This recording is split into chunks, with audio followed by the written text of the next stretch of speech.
Assalamualaikum warahmatullahi wabarakatuh.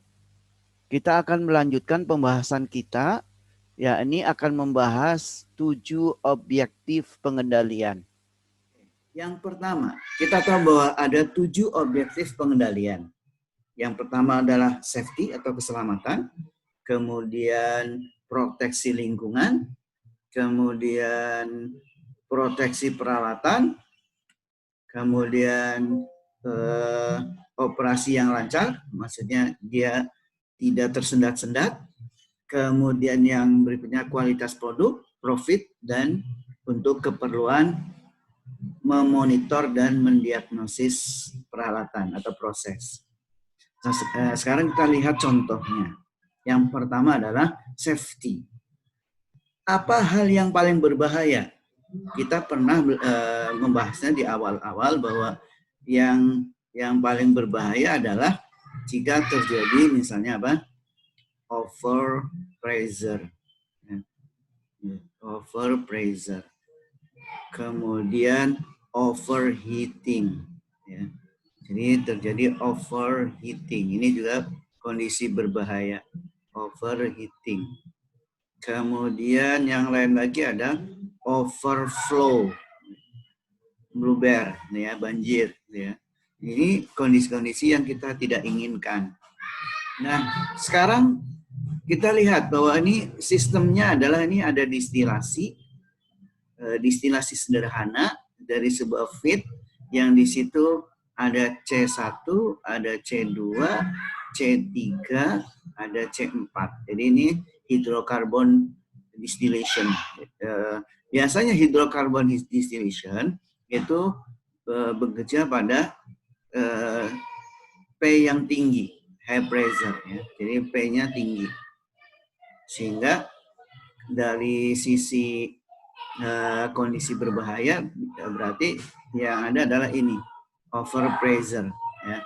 Jadi kita tidak mau di sini over pressure. Oleh karena itu supaya tidak terjadi over pressure, maka kita harus meletakkan di dalam proses ini pressure control, ya. Jadi kita harus menggunakan pressure control. Ini sebagai kontrol variabelnya. Sedangkan untuk manipulatif variabelnya adalah vapor product flow rate, ya, ini yang keluar. Dan aktuatornya adalah valve ini, ya. Jadi kontrol valve ini sebagai aktuatornya.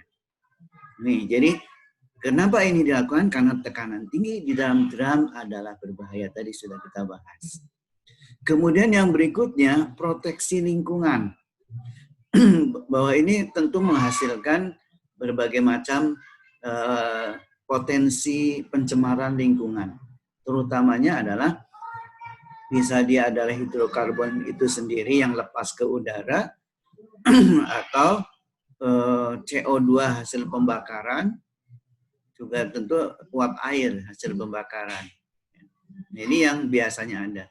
Mana yang kita terpaksa memilihnya? Ya, terpaksa memilih karena mau tidak mau kalau ada kondisi seperti ini terpaksa.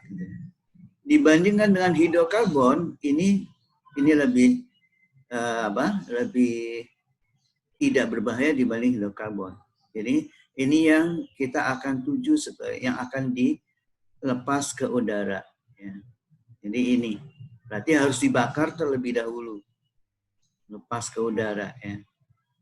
Jadi bukan hidrokarbon karena ini akan berbahaya, sangat berbahaya ini. Jadi bukan ini, ya. Oleh karena itu, karena kondisinya di sini adalah tekanan tinggi, dan tekanan tinggi ini bisa terjadi overpressure sehingga PC tidak mampu untuk menahan pressure pada kondisi tertentu, maka biasanya peralatan seperti ini akan dilengkapi dengan namanya PSV, ya. Pressure Safety Valve. Ya, ini biasanya ini dilakukan ini. Tetapi ini adalah kondisi yang terakhir. Jadi ini benar-benar emergency, ya. Jadi ini kalau sudah tidak mampu lagi baru ini, ya. Ini emergency. Tentu sebelum itu kita lepas, maka kita bakar dulu ya. Sehingga yang dilepas adalah CO2 H2O. Oleh karena itu, untuk kepentingan proteksi lingkungan kita memasang dua hal. Yang pertama, kita salurkan hidrokarbon yang merupakan yang bisa membuat overpressure itu ke flare ya. Kemudian ini ada PSP-nya juga ya.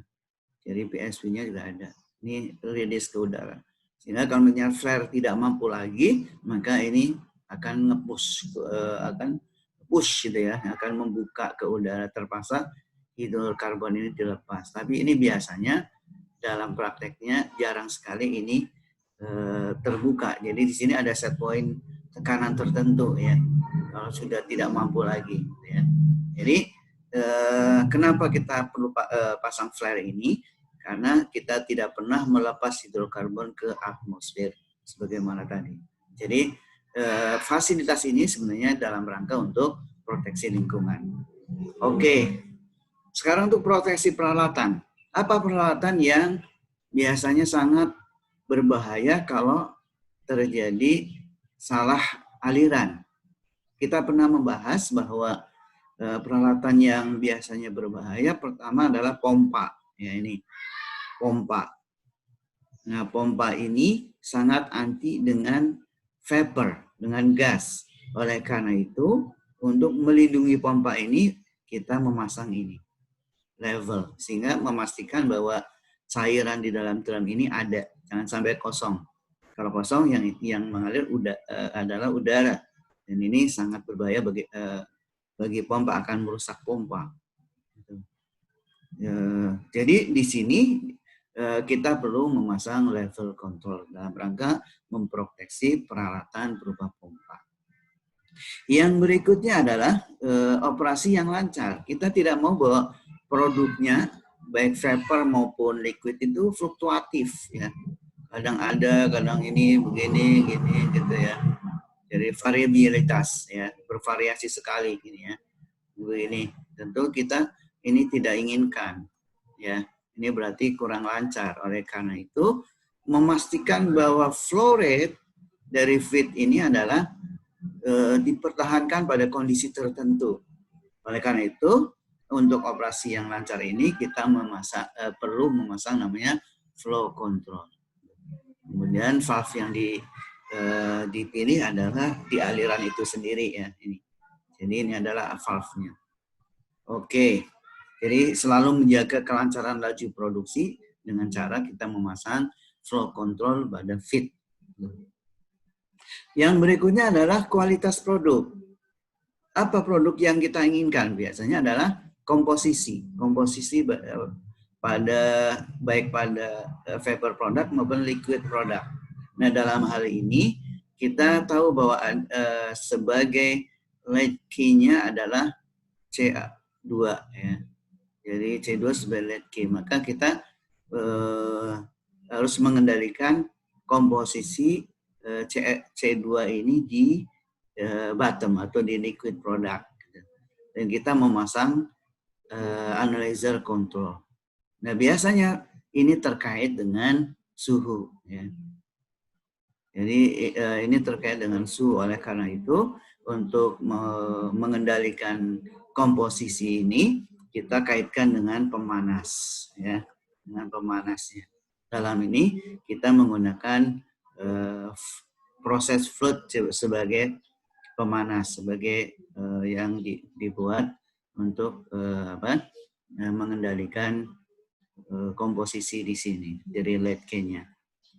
Kita lihat di sini kita menggunakan manual valve ya. Jadi di sini di-set secara manual karena biasanya sulit untuk bisa mengukur komposisi secara in situ, secara langsung. Biasanya menggunakan sampling.